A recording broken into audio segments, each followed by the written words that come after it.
Human Rights Watch-ի փոխտնօրենը կոչ է անում Հայաստանի ոստիկանությանը հունիսի 23-ի կապակցությամբ անցկացվող ծառայողական քննությունը թափանցիկ տանել,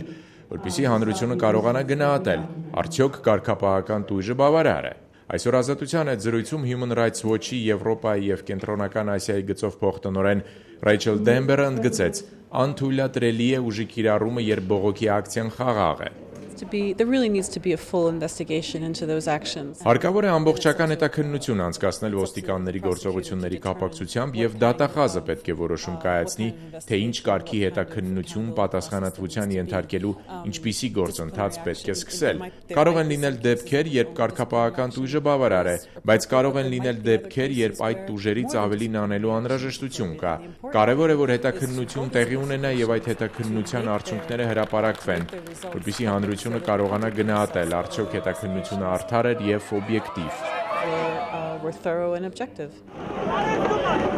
Երեկ հրապարակվեց ոստիկանապետ Վլադիմիր Գասպարյանի որոշումը, ըստ որի Երևանի Բաղրամյան պողոտայում և Ազատության հրապարակում հունիսի 23-ի ոստիկանական գործողությունների առնչությամբ 9 ոստիկան կարգապահական տույժի է ենթարկվել։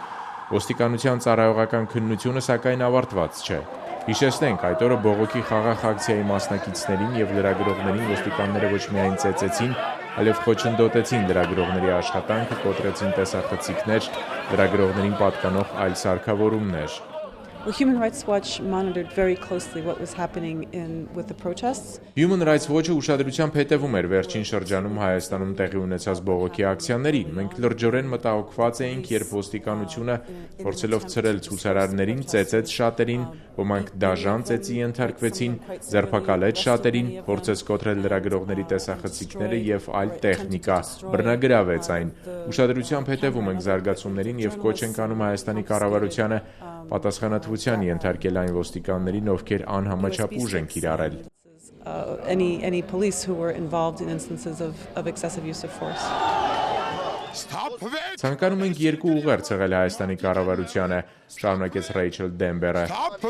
One is that peaceful protests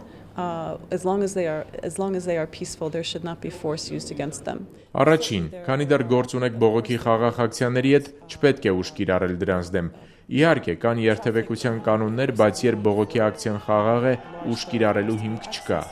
Երկրորդ, երբ իշխանությունները պատասխանատվության են կանչում որևէ մեկին, հարկավոր է, որ այն թափանցիկ լինի, որպեսզի հանրությունը գնահատի, արդյոք այդ քայլերը համահունչ են տեղի ունեցածին։ So that the public can assess whether the steps taken were adequate.